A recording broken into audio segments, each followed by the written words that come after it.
Perbaharui persekutuanmu dengan Tuhan. Hiduplah dengan persekutuan yang intim dengan Tuhan. Biarkanlah hatimu hancur di hadapan Tuhan. Karena selama ini engkau beriman hanya dengan kepala dan otak. Tetapi hatimu tidak ada persekutuan dengan Tuhan. Menangislah engkau. Berlututlah engkau di hadapan Tuhan.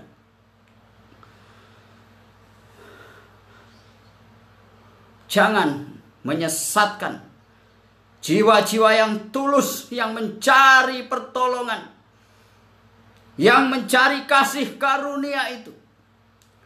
Karena kasih karunia Tuhan Yesus Kristus hari ini sedang bergelantungan di angkasa, tak terukur besarnya, banyaknya, luasnya, dan itu ditawarkan kepada semua orang. Itulah kuasa dan mujizat yang boleh dialami oleh setiap orang yang memerlukannya.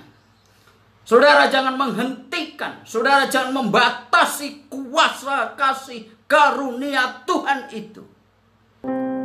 Allah Roh Kudus, jamah hatiku dengan Salam saudara, jumpa kembali di dalam kasih karunia Tuhan dan Bapa kita, Yesus Kristus.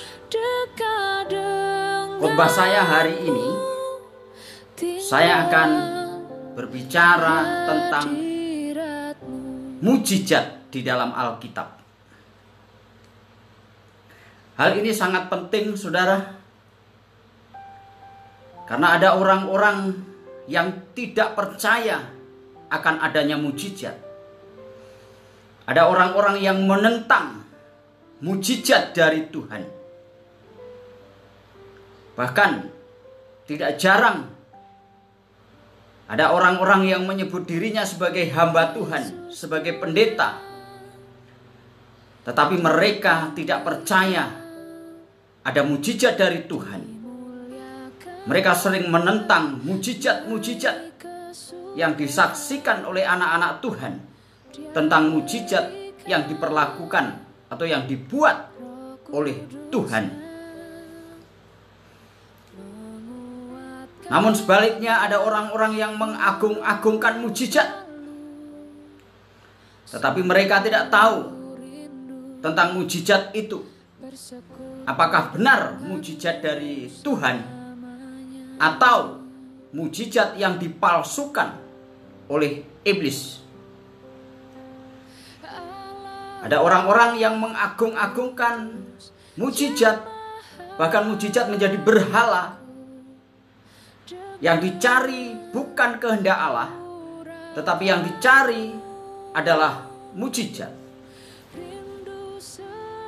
Hal ini sangat penting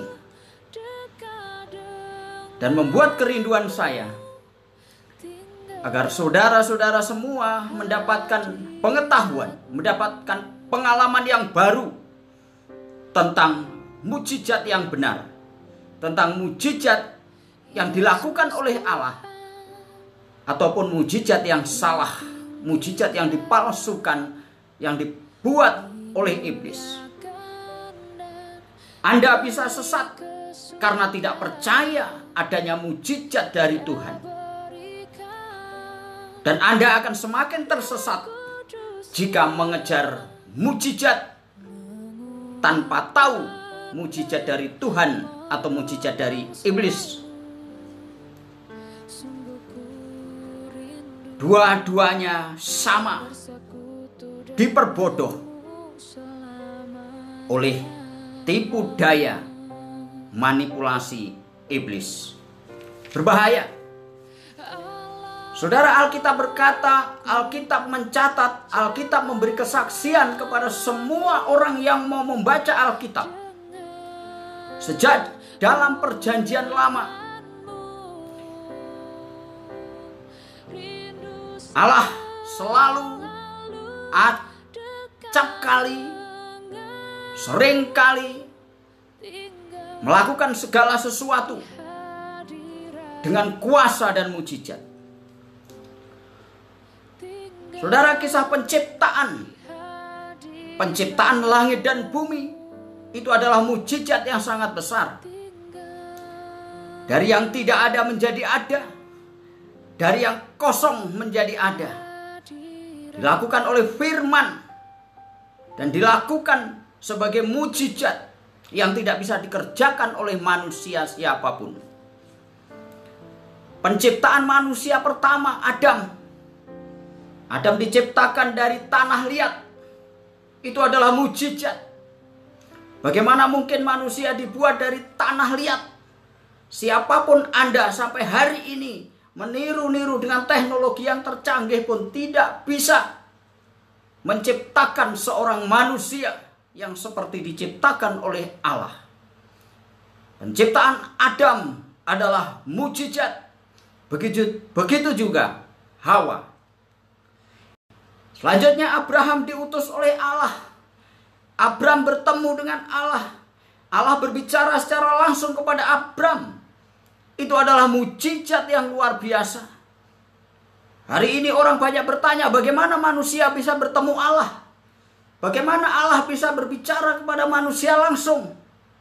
Alkitab telah memberi kesaksiannya bahwa manusia bisa bertemu Allah dan Allah bisa berbicara langsung kepada manusia.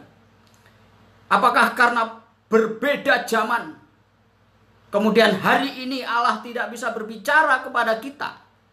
Allah tidak bisa berbicara kepada anak-anaknya? Saudara perlu lebih dalam lagi mempelajari Alkitab. Berikutnya saudara, Sarai, istri Abraham. Dia mengandung dan melahirkan seorang anak laki-laki yaitu Ishak. Pada saat Sarai sudah mati haid, sudah menopause. Bagaimana Ishak bisa dikandung dan dilahirkan pada masa yang sudah tua, sudah menjadi nenek-nenek? Itu adalah sebuah mukjizat. Ishak adalah anak perjanjian yang dilahirkan oleh Sarai di masa tuanya sebagai mukjizat yang dikerjakan oleh Allah. Selanjutnya saudara, Yakub, kisah Yakub. Saudara perlu tahu bagaimana kisah Yakub. Yakub mengambil alih hak kesulungan dari Esau. Yakub bermimpi bergulat dengan malaikat ketika dia berbaring tidur berbantalkan batu. Dia bermimpi bergulat dengan malaikat dan dia memenangkan pertarungan itu. Maka Yakub pada saat itu kemudian namanya disebut sebagai Israel oleh Allah, oleh Tuhan. Dan Yakub adalah cikal bakal bangsa Israel. Ini adalah sebuah mukjizat. Siapakah Yakub? Yakub adalah anak yang bungsu, bukan anak yang sulung. Dia tidak berhak untuk memiliki hak ahli waris dari ayahnya. Tetapi terjadi mukjizat yang menjadi ahli waris bukan lagi Esau, tetapi Yakub. Saudara, kita lebih lagi harus belajar tentang kisah Yakub dan Esau ini. Esau ini mendapat kasih karunia yang luar biasa dari Tuhan. Sehingga seharusnya yang menjadi cikal bakal Israel adalah anak yang sulung, tetapi Yakublah yang menjadi bapa bagi bangsa-bangsa Israel, bagi bangsa Israel. Itu mukjizat saudara. Itu perbuatan Tuhan yang luar biasa, tidak masuk akal, terjadi di luar nalar manusia. Dan Tuhan mengerjakannya dengan kuasa dan kedahsyatannya. Saudara, kita juga kalau memperhatikan kisah bangsa Israel. Bangsa Israel adalah bangsa pilihan yang berasal dari cikal bakal menjadi Israel. Bangsa Israel diperbudak oleh bangsa Mesir. Bangsa Israel membutuhkan pemimpin untuk membawa Israel keluar dari Mesir. Maka saudara, dilahirkanlah Musa yang kecil, yang bayi itu. Musa pun diselamatkan karena mujizat. Karena Musa dibebaskan dari pembunuhan pada waktu itu. Musa diselamatkan. Dan Musa diangkat oleh permaisuri. Diangkat menjadi anak kerajaan. Itu juga mujizat. Musa bertemu Allah di Gunung Sinai, mendapatkan 10 perintah Allah atau firman Allah pada waktu itu. Bagaimana Musa bisa bertemu dengan Allah? Bagaimana Allah bisa bertemu dengan Musa? Itu adalah mujizat bagi Musa. Mujizat bagi orang-orang percaya. Selanjutnya bangsa Israel dibebaskan dari Mesir. Sebelum dibebaskan oleh Raja Fir'aun, Allah mengutus Musa dan Harun untuk menghadapi Fir'aun. Tetapi Fir'aun keras kepala, tegar tengkuk, tidak mau membebaskan bangsa Israel dari perbudakan di Mesir. Maka saudara, Tuhan menyatakan, Tuhan melakukan kuasa dan mujizatnya. Tuhan menyertai Musa dan Harun untuk mengerjakan mujizat-mujizat dari Allah. Sampai pada 10 kutub, 10 mujizat yang dikerjakan oleh Allah menghadapi Mesir untuk membebaskan Israel ketika masih ada di dalam perbudakan itu. Itulah air menjadi darah. Ada katak di mana-mana, nyamuk di mana-mana, lalat pikat di mana-mana. Muncul penyakit sampar yang merajalela.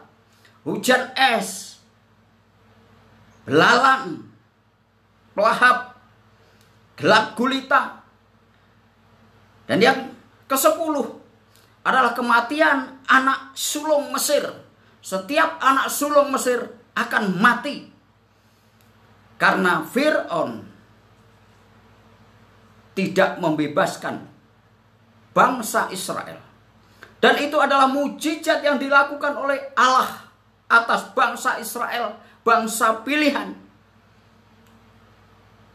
Mujizat ini dianggap sebagai kutuk bagi Fir'aun, bagi kerajaan Fir'aun, Mesir. Tetapi itu adalah mujizat yang menyertai bangsa Israel. Ketika bangsa Israel keluar dari Mesir, mulai mereka menyeberangi Laut Tiberau, Laut Merah. Itu adalah mujizat. Bagaimana bangsa Israel ketika mau masuk ke laut, air tersingkap semuanya menjadi daratan yang kering. Dan mereka semua bisa melewati laut itu.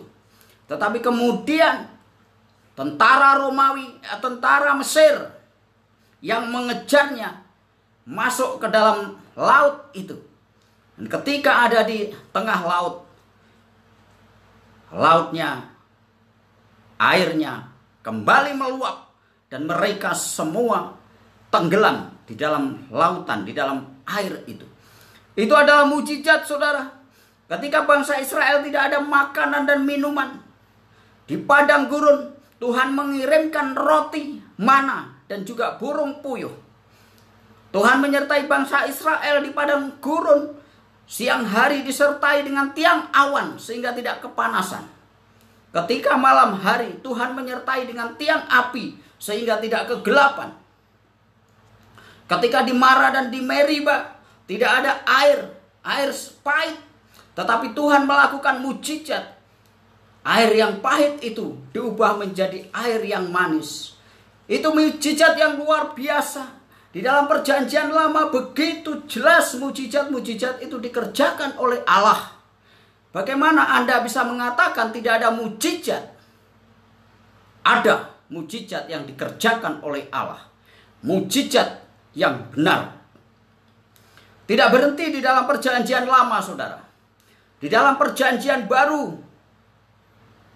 bagaimana kedatangan Tuhan Yesus Kristus ke dalam dunia telah dinubuatkan beribu-ribu tahun sebelumnya oleh para nabi. Dan sungguh kejadiannya menjadi fakta bahwa Yesus Kristus, firman itu telah menjadi manusia, yaitu Yesus Kristus, dikandung oleh Roh Kudus. Itu adalah mujizat yang luar biasa.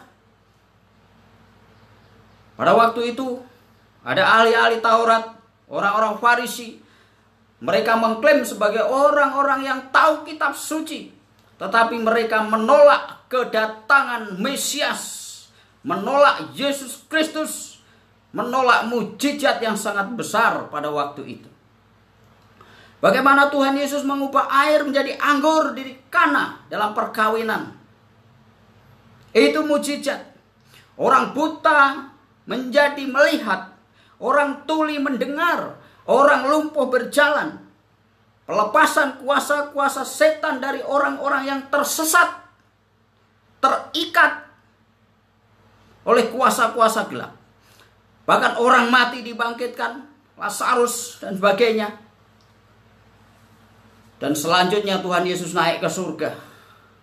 Itu adalah mujizat yang luar biasa. Petrus berkhotbah dengan kuasa dan mujizat. Roh Kudus turun dengan kuasa dan mujizat banyak terjadi. Saudara, Alkitab kita, jikalau engkau membaca perjanjian lama dan perjanjian baru, penuh dengan mujizat yang dikerjakan oleh Allah, yang dikerjakan oleh Tuhan. Jangan engkau menentang mujizat Tuhan. Itu pekerjaan Allah, itu pekerjaan Roh Kudus. Firman Tuhan memperingatkan kita semua. Hai orang-orang keras kepala, kamu selalu menentang Roh Kudus, sama seperti nenek moyangmu. Kisah Rasul 7 ayat 51. Hai orang-orang yang keras kepala, engkau menganggap dirimu orang percaya kepada Tuhan Yesus Kristus. Engkau menganggap dirimu sebagai orang yang paling tahu tentang kitab suci. Tetapi engkau menentang Roh Kudus, sama seperti nenek moyangmu yang tidak mengerti pekerjaan Roh Kudus, tidak mengerti mujizat yang dikerjakan oleh Allah, tidak mengerti mujizat yang benar. Jangan salah konsep dan pikiran Anda. Jangan salah konsep dan pikiranmu. Mujizat yang benar adalah pekerjaan Tuhan, pekerjaan Roh Kudus yang bekerja sampai hari ini, bahkan sampai Tuhan Yesus datang kedua kali. Tuhan berjanji ketika Tuhan Yesus naik ke surga, Tuhan berjanji menyertai, melindungi, memelihara anak-anaknya, tidak membiarkan anak-anaknya menjadi yatim piatu. Tuhan menyertai dengan kuasa dan mujizat. Tuhan menyertai dengan perlindungan yang luar biasa oleh Roh Kudus. Dan Roh Kudus melakukan mujizat-mujizat bagi orang-orang percaya, bagi anak-anak Tuhan, bagi semua orang yang berseru kepada Tuhan Yesus Kristus. Mereka punya hak yang sama untuk memperoleh kasih karunia yang disediakan oleh Bapa di surga, oleh Tuhan Yesus Kristus. Jadi saudara, jangan congkak, jangan sombong, dan jangan Anda berdiri mengatasi Allah. Tetapi kita harus tunduk dan takluk terhadap otoritas Allah. Mujizat itu ada. Roh Kudus melakukan mujizat sampai hari ini. Saudara yang dikasihi oleh Tuhan,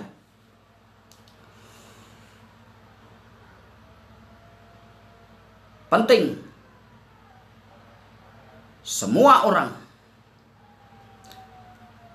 mengerti mujizat datang dari Tuhan atau datang dari iblis.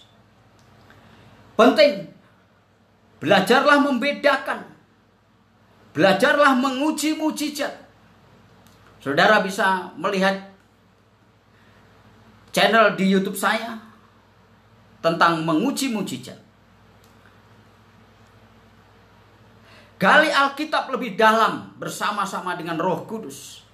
Belajar Alkitab lebih dalam bersama dengan Roh Kudus.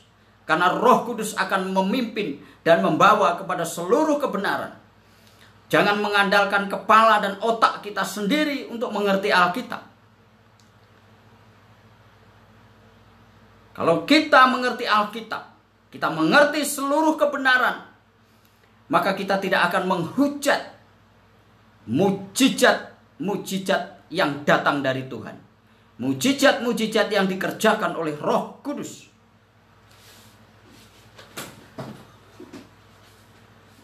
Banyak orang akan tersesat.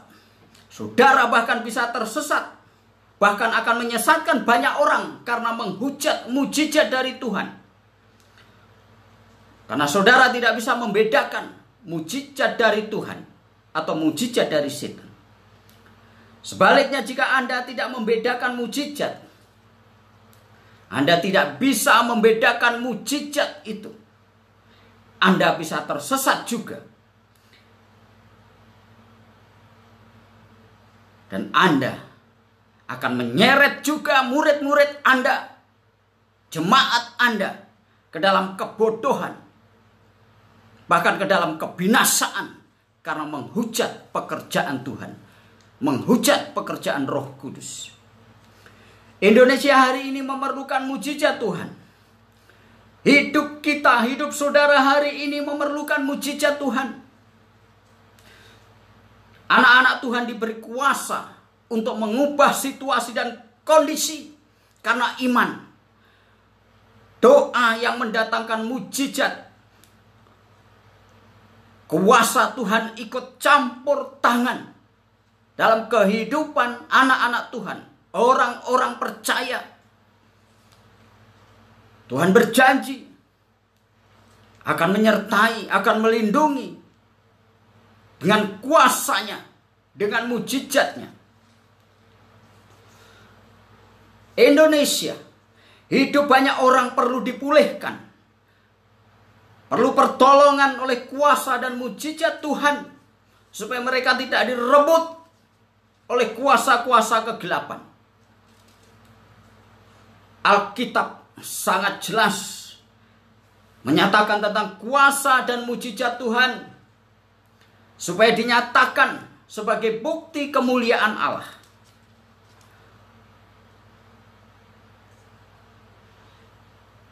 Sekali lagi, Alkitab begitu banyak menulis, menyatakan, bersaksi. Ada mujizat-mujizat, banyak mujizat-mujizat yang dilakukan oleh Allah, yang dilakukan oleh Tuhan. Jikalau engkau menolak mujizat, jikalau imanmu menolak mujizat dari Tuhan, berarti imanmu tersesat, iman Anda salah, iman Anda tersesat. Iman Anda tidak didasarkan kepada firman Tuhan, tidak didasarkan kepada Alkitab, berarti Anda tersesat. Dan iman yang sesat harus ditiadakan.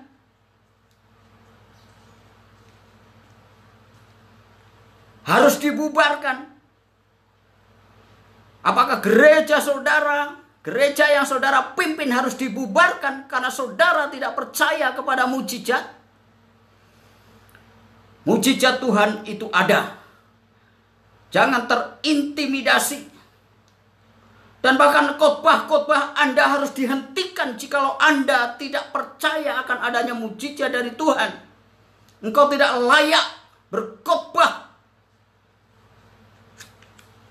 Karena karena saudara menolak mujizat-mujizat dari Tuhan. Ujilah setiap roh, ujilah setiap mujizat. Anda boleh berkata-kata hati-hati tentang mujizat, boleh. Karena memang ada mujizat yang palsu datangnya dari iblis. Tetapi Anda salah jikalau Anda mengklaim tidak ada mujizat dari Tuhan. Dan anak buah Anda, murid-murid Anda, jemaat Anda berbicara ngawur, serampangan, menghujat pekerjaan Roh Kudus, menghujat mujizat-mujizat yang dialami oleh anak-anak Tuhan.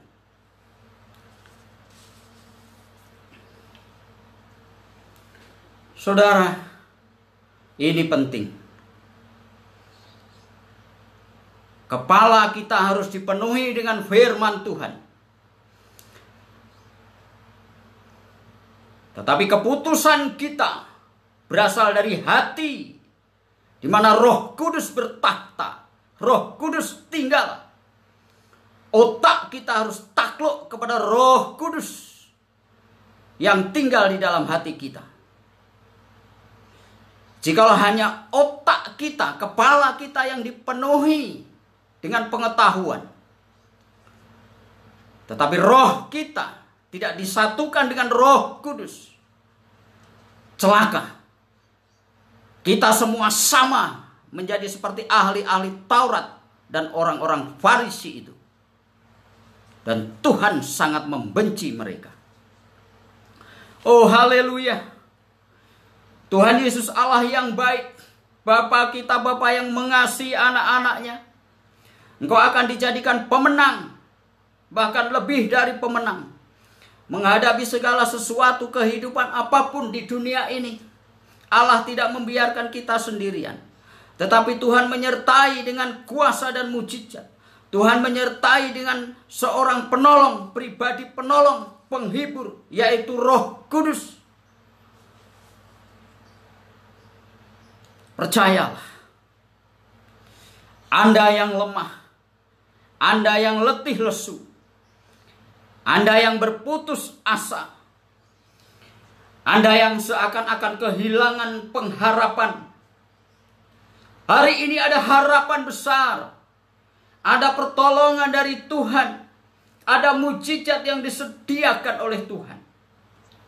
Percayalah, mintalah, berserulah, berdoalah dalam nama Yesus Kristus. Dia akan mengulurkan kasih-Nya yang besar. Dia akan mengangkat engkau dan menolong engkau. Engkau akan diselamatkan. Oh haleluya, puji Tuhan. Jangan engkau diintimidasi yang membuat imanmu semakin lemah. Firman Tuhan berkata, buluh yang patah tidak akan diputuskannya. Sumbu yang pudar tidak akan dipadamkannya. Dalam Tuhan Yesus kita dipulihkan. Ada pertolongan yang ajaib. Ada kemenangan yang luar biasa. Jangan biarkan imanmu dihempaskan oleh intimidasi iblis yang membuat bodoh, tidak percaya akan adanya kuasa dan mujizat yang dilakukan oleh Tuhan. Anda berkata beriman, tetapi tidak ada persekutuan yang hidup dengan Tuhan. Celaka. Perbaharui persekutuanmu dengan Tuhan. Hiduplah dengan persekutuan yang intim dengan Tuhan. Biarkanlah hatimu hancur di hadapan Tuhan. Karena selama ini engkau beriman hanya dengan kepala dan otak. Tetapi hatimu tidak ada persekutuan dengan Tuhan. Menangislah engkau. Berlututlah engkau di hadapan Tuhan.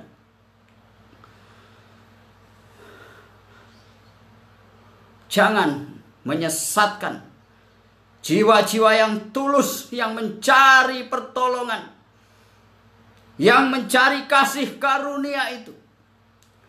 Karena kasih karunia Tuhan Yesus Kristus hari ini sedang bergelantungan di angkasa. Tak terukur besarnya, banyaknya, luasnya. dan itu ditawarkan kepada semua orang. Itulah kuasa dan mujizat yang boleh dialami oleh setiap orang yang memerlukannya. Saudara jangan menghentikan, saudara jangan membatasi kuasa kasih karunia Tuhan itu. Haleluya. Haleluya.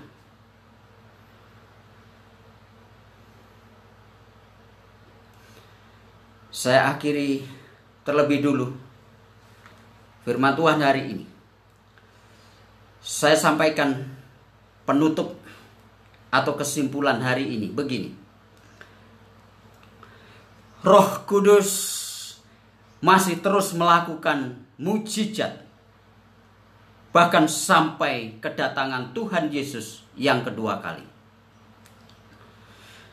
Saya tidak merekomendasikan kepada Anda mujizat yang palsu, mujizat yang dikerjakan oleh iblis. Tetapi saya merekomendasikan mujizat yang benar yang berasal dari Tuhan dan Bapa kita Yesus Kristus oleh pekerjaan Roh Kudus. Itu ada, disediakan bagi siapa saja. Tuhan tidak pilih kasih, Tuhan adil. Mintalah maka akan diberikan kepadamu. Ketoklah maka pintu akan dibukakan. Carilah maka engkau akan mendapat.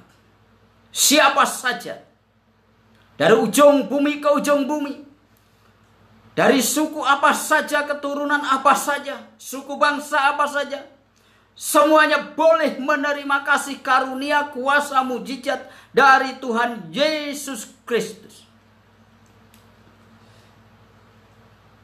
Allah sejak perjanjian lama sudah menyertai dan memelihara umatnya, umat pilihannya, dengan kuasa dan mujizat. Saudara, jangan takut, jangan tawar hati, jangan putus asa. Sampai hari ini, anak-anak Tuhan, orang-orang percaya, orang-orang yang berseru dalam nama Yesus Kristus, Tuhan menyediakan pertolongan dengan mujizatnya, karena manusia tidak memiliki kekuatan dan kuasa untuk melepaskan dirinya dari masalah, dari sakit, dari apapun persoalan. Tetapi kita memerlukan mujizat, kita memerlukan kasih karunia Yesus Kristus dalam mujizatnya.